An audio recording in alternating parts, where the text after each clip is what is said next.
Hey guys, it's 420 Traded here. We don't blaze it, we just trade it. So, this is an article from Seeking Fin, and it's saying which option is best, buy or sell Aurora Cannabis.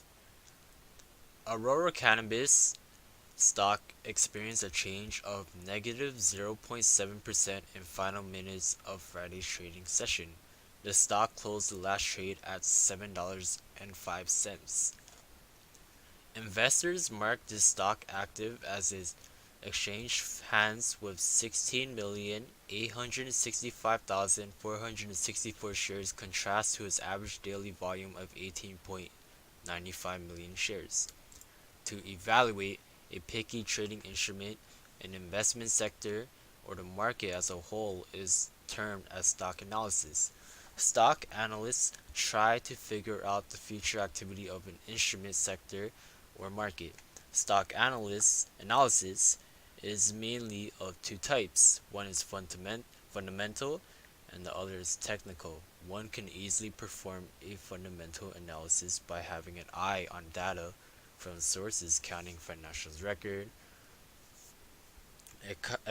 economic reports, company assets, and market share. Technical analysis focuses on the study of past market action to predict future price movement.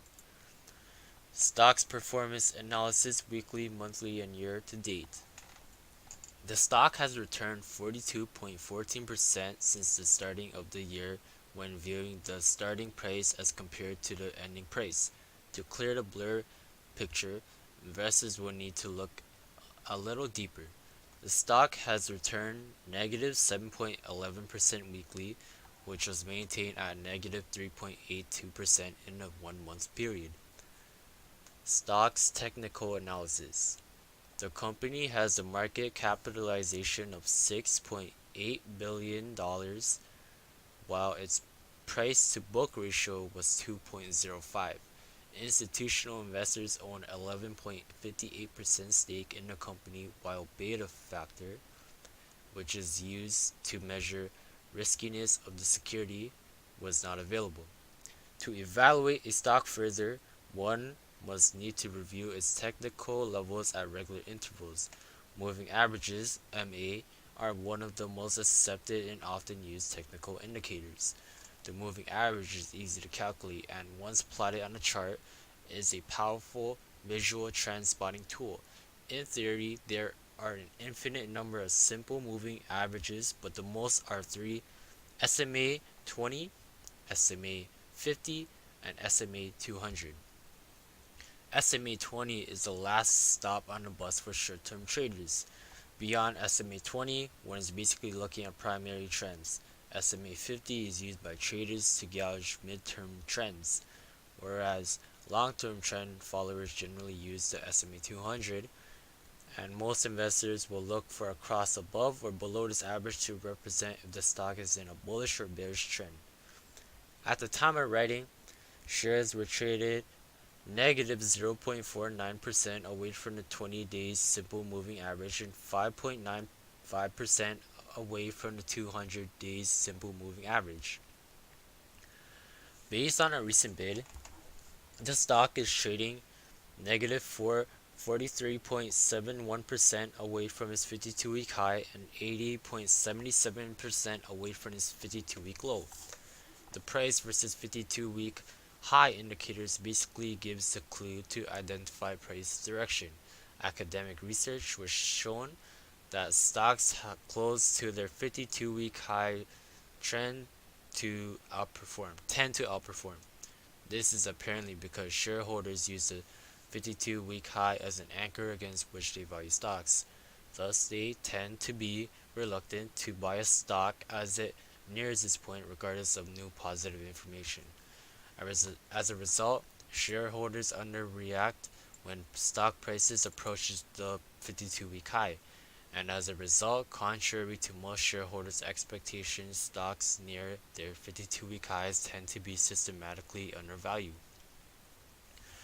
The RSI, the Relative Strength Index, developed by J. Wells Wilder. and is a technical indicator used in the analysis of financial markets. It is intended to chart the current and historical strength of or weakness of a stock or market based on the closing prices of a recent trading period. The indicator should not be confused with relative strength. The RSI is classified as a momentum oscillator, measuring the velocity and magnitude of directional price movements. Momentum is the rate of the rise or fall in price. The RSI computes momentum as the ratio of higher closes to lower closes. Stocks which have had more or stronger positive changes have a higher RSI than stocks which have had more or stronger negative changes.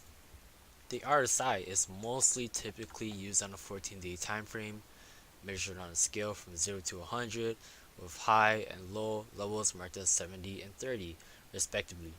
Shorter or longer time frames are used for alternately shorter or longer outlooks.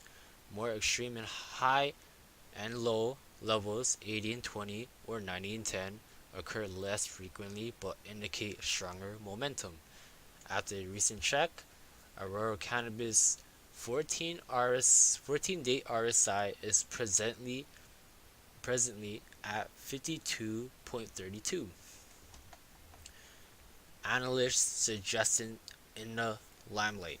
The stock received analysts' mean target of NA, so not available. They haven't given a specific price target at this time. This is the projected price level of a financial security stated by an investment analyst or advisor.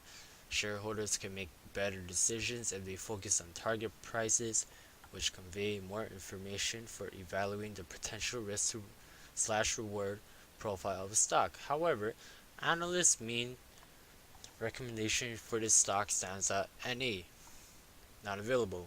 Analysts' recommendation, as stated on FinViz, are rated on a 1 to 5 scale. 1 is equivalent to a buy rating, 3 is a hold, and 5 is a selling rating.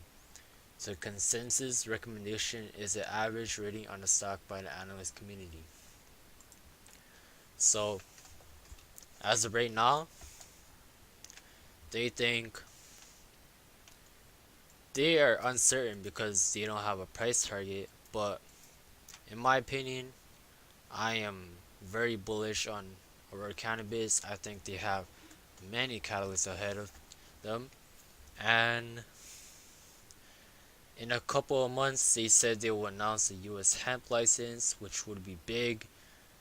Like last time when Canopy announced they had a US hemp license, their stock price shot up like crazy.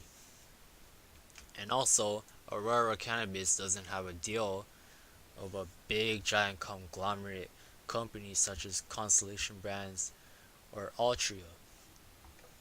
So there is Aurora is a potential company to be